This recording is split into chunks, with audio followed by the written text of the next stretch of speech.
ആകാശവാണി. നമസ്കാരം. പ്രാദേശിക വാർത്തകൾ വായിക്കുന്നത് ബിന്ദു.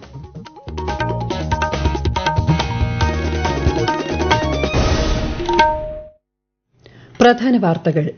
പാർലമെന്റിന്റെ ബജറ്റ് സമ്മേളനത്തിന് നാളെ തുടക്കം. രാഷ്ട്രപതി ദ്രൌപദി മുർമു സംയുക്ത സഭാ സമ്മേളനത്തെ അഭിസംബോധന ചെയ്യും. കേന്ദ്ര ബജറ്റ് മറ്റന്നാൾ. ബജറ്റിൽ കേരളത്തിനായി പ്രത്യേക സാമ്പത്തിക പാക്കേജ് പ്രതീക്ഷിക്കുന്നതായി ധനമന്ത്രി കെ.എൻ. ബാലഗോപാൽ.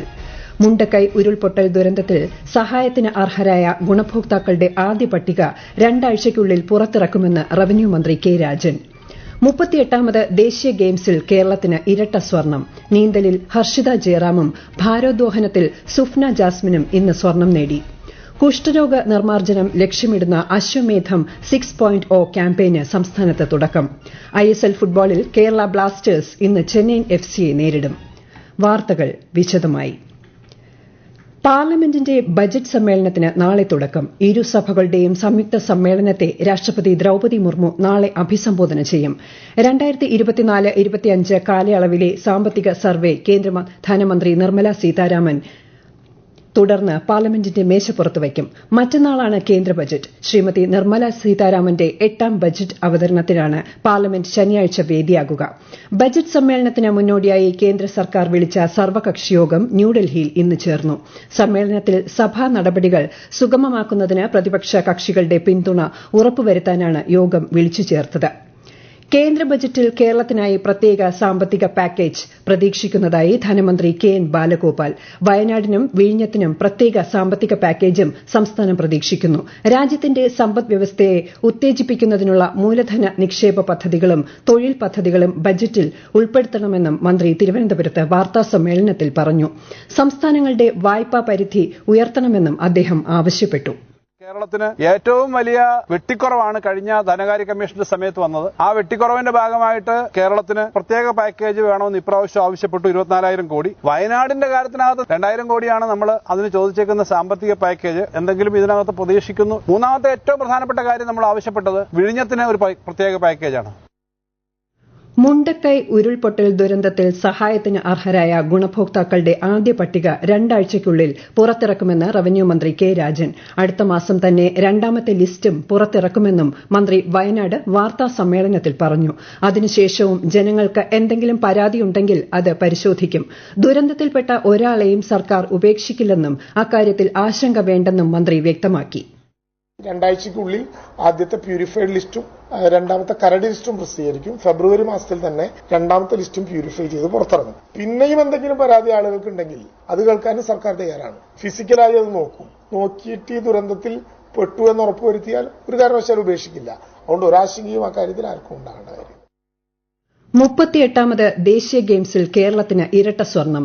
നീന്തൽ 200 metre breast സ്ട്രോക്കിൽ Harshita ജയറാമും 45 kilogram ഭാരോദ്വഹനത്തിൽ Sufna ജാസ്മിനുമാണ് കേരളത്തിനായി ഇന്ന് സുവർണ നേട്ടം സമ്മാനിച്ചത്. റഗ്ബിയിലും വോളിബോളിലും കേരളത്തിന്റെ വനിതാ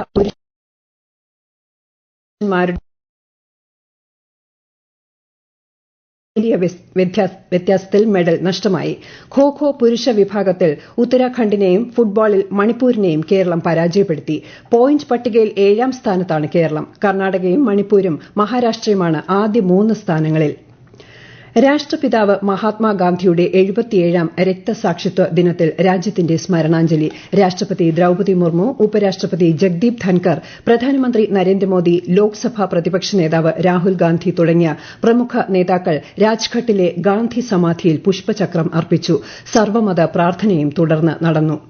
ഈ വാർത്തകൾ ആകാശവാണിയിൽ നിന്ന്. ആകാശവാണി വാർത്തകളും വാർത്താധിഷ്ഠിത പരിപാടികളും All India Radio News Thiruvananthapuram YouTube ചാനലിലും All India Radio News Thiruvananthapuram Facebook പേജിലും AR News_ തിരുവനന്തപുരം ഇൻസ്റ്റഗ്രാം അക്കൌണ്ടിലും AR News_TVM X ഹാൻഡിലും ലഭ്യമാണ്.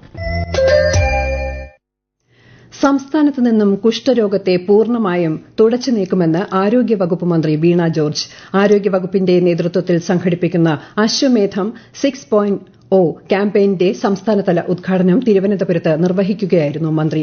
സമൂഹത്തിൽ മറഞ്ഞുകിടക്കുന്ന കുഷ്ഠരോഗത്തെ ഗൃഹസന്ദർശനത്തിലൂടെ കണ്ടുപിടിച്ച് രോഗനിർണയം നടത്തി ചികിത്സ ലഭ്യമാക്കുകയാണ് അശ്വമേധം ക്യാമ്പയിനിലൂടെ ലക്ഷ്യമിടുന്നത്.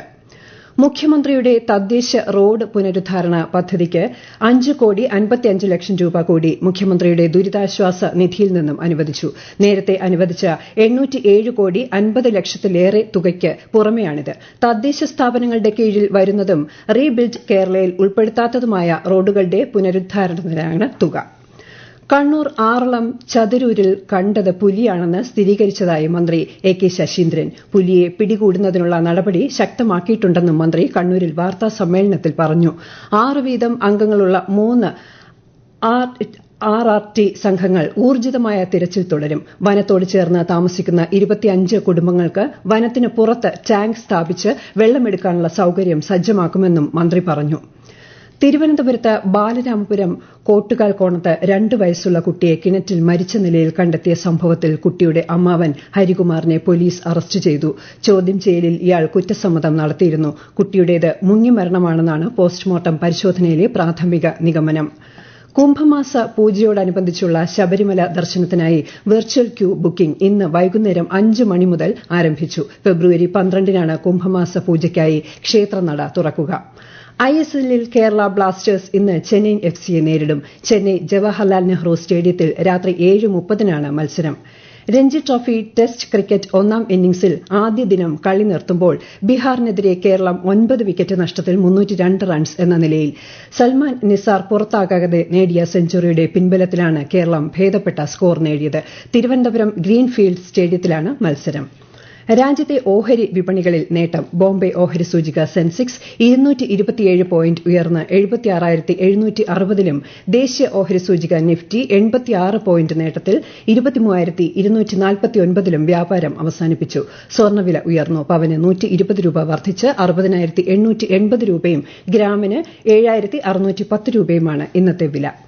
സംസ്ഥാനത്ത് റിപ്പോർട്ട് ചെയ്യുന്ന പോക്സോ കേസുകളിലെ ഒത്തുതീർപ്പുകൾ ഗൌരവത്തോടെ കാണേണ്ട വിഷയമാണെന്ന് സംസ്ഥാന ബാലാവകാശ കമ്മീഷൻ. അതിക്രമത്തിന് ഇരയാകുന്ന കുട്ടികൾ ബാഹ്യ സമ്മർദ്ദങ്ങൾ കാരണം മൊഴി മാറ്റിപ്പറയുന്നത് കുറ്റവാളികൾ രക്ഷപ്പെടാൻ കാരണമാകുന്നതായും കമ്മീഷൻ അധ്യക്ഷൻ അഡ്വക്കേറ്റ് KV മനോജ് കുമാർ വ്യക്തമാക്കി. സംസ്ഥാന ബാലാവകാശ കമ്മീഷനും കോഴിക്കോട് ജില്ലാ ചൈൽഡ് പ്രൊട്ടക്ഷൻ യൂണിറ്റും ചേർന്ന് വിദ്യാഭ്യാസ അവകാശ നിയമം സംബന്ധിച്ച് കോഴിക്കോട് ചേർന്ന യോഗത്തിൽ സംസാരിക്കുകയായിരുന്നു അദ്ദേഹം. സംസ്ഥാനത്തെ മോട്ടോർ ട്രാൻസ്പോർട്ട് മേഖലയിലെ തൊഴിലാളികളുടെ വേതനം പുതുക്കി നിശ്ചയിക്കുന്നതിനായി സർക്കാർ നിയമിച്ചിട്ടുള്ള ന്യായവേതന കമ്മിറ്റി എറണാകുളം, ഇടുക്കി ജില്ലകൾക്കുള്ള തെളിവെടുപ്പ് ഇന്ന് നടത്തി. എറണാകുളം ഗസ്റ്റ് ഹൌസിൽ നടന്ന തെളിവെടുപ്പിൽ തൊഴിലുടമ പ്രതിനിധികളും ട്രേഡ് യൂണിയൻ പ്രതിനിധികളും തൊഴിലാളികളും പങ്കെടുത്തു. പാലക്കാട് മദ്യനിർമ്മാണ കമ്പനി ആരംഭിക്കാനുള്ള തീരുമാനത്തിൽ നിന്നും സർക്കാർ പിന്മാറണം എന്ന് മുൻ പ്രതിപക്ഷ നേതാവ് രമേശ് ചെന്നിത്തല. സർക്കാർ ഘടകകക്ഷികളെ വിശ്വാസത്തിലെടുക്കാതെയാണ് തീരുമാനവുമായി മുന്നോട്ടു പോകുന്നതെന്നും ഇതിൽ അഴിമതിയുണ്ടെന്നും അദ്ദേഹം ആലപ്പുഴയിൽ വാർത്താസമ്മേളനത്തിൽ ആരോപിച്ചു. ജിം പരിശീലകർക്ക് മിനിമം വേതനം നിശ്ചയിക്കുന്നത് സംബന്ധിച്ച് 4 മാസത്തിനകം തൊഴിൽ വകുപ്പ് പ്രിൻസിപ്പൽ സെക്രട്ടറി അന്തിമ തീരുമാനമെടുക്കണമെന്ന് മനുഷ്യാവകാശ കമ്മീഷൻ.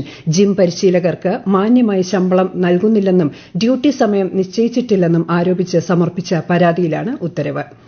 സംസ്ഥാനത്തെ 200 ആരോഗ്യ സ്ഥാപനങ്ങൾക്ക് ദേശീയ ഗുണനിലവാര അംഗീകാരം ലഭിച്ചതായി ആരോഗ്യമന്ത്രി വീണ ജോർജ്. പുതുതായി 3 ആരോഗ്യ സ്ഥാപനങ്ങൾക്ക് കൂടി NQAS അംഗീകാരം ലഭിച്ചതോടെയാണ് സംസ്ഥാനത്തിന് ഈ ചരിത്ര നേട്ടം കൈവരിക്കാനായത്.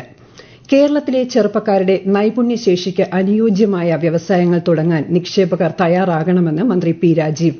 ഇൻവെസ്റ്റ് കേരള ആഗോള നിക്ഷേപ ഉച്ചകോടിയുടെ ഭാഗമായി സംസ്ഥാന വ്യവസായ വകുപ്പ് നടത്തുന്ന മലബാർ കോൺക്ലേവ് കണ്ണൂരിൽ ഉദ്ഘാടനം ചെയ്യുകയായിരുന്നു അദ്ദേഹം. സംസ്ഥാനത്ത് നിർമ്മാണം പൂർത്തീകരിച്ച 30 സ്മാർട്ട് അങ്കണവാടികളുടെ ഉദ്ഘാടനം മുഖ്യമന്ത്രി പിണറായി വിജയൻ അടുത്ത മാസം 3-ന് ഓൺലൈനായി നിർവഹിക്കും. വിശാലമായ ശിശു സൌഹൃദ ക്ലാസ് റൂം, ശുചിമുറികൾ, ആകർഷകമായ പെയിന്റിംഗുകൾ, സുരക്ഷിത ഫൈബർ ഫ്ലോറിംഗ്, കളിപ്പാട്ടങ്ങൾ എന്നിവ ഉൾപ്പെടുത്തിയാണ് സ്മാർട്ട് അങ്കണവാടികളുടെ നിർമ്മാണം പൂർത്തീകരിച്ചിരിക്കുന്നത്. പ്രധാന വാർത്തകൾ വീണ്ടും. പാർലമെന്റിന്റെ ബജറ്റ് സമ്മേളനത്തിന് നാളെ തുടക്കം. രാഷ്ട്രപതി ദ്രൌപദി മുർമു സംയുക്ത സഭാ സമ്മേളനത്തെ അഭിസംബോധന ചെയ്യും. കേന്ദ്ര ബജറ്റ് മറ്റന്നാൾ. ബജറ്റിൽ കേരളത്തിനായി പ്രത്യേക സാമ്പത്തിക പാക്കേജ് പ്രതീക്ഷിക്കുന്നതായി ധനമന്ത്രി KN ബാലഗോപാൽ. മുണ്ടക്കൈ ഉരുൾപൊട്ടൽ ദുരന്തത്തിൽ സഹായത്തിന് അർഹരായ ഗുണഭോക്താക്കളുടെ ആദ്യ പട്ടിക 2 ആഴ്ചയ്ക്കുള്ളിൽ പുറത്തിറക്കുമെന്ന് റവന്യൂ മന്ത്രി K. രാജൻ. 38ാമത് ദേശീയ ഗെയിംസിൽ കേരളത്തിന് ഇരട്ട സ്വർണം. നീന്തലിൽ ഹർഷിത ജയറാമും ഭാരോദ്വഹനത്തിൽ സ്വപ്ന ജാസ്മിനും ഇന്ന് സ്വർണം നേടി. കുഷ്ഠരോഗ നിർമ്മാർജ്ജനം ലക്ഷ്യമിടുന്ന അശ്വമേധം 6.0 ക്യാമ്പയിന് സംസ്ഥാനത്ത് തുടക്കം. ISL ഫുട്ബോളിൽ കേരള ബ്ലാസ്റ്റേഴ്സ് ഇന്ന് ചെന്നൈയിൻ FCയെ നേരിടും. പ്രാദേശിക വാർത്തകൾ കഴിഞ്ഞു. അടുത്ത വാർത്താ പ്രക്ഷേപണം രാത്രി 7:25.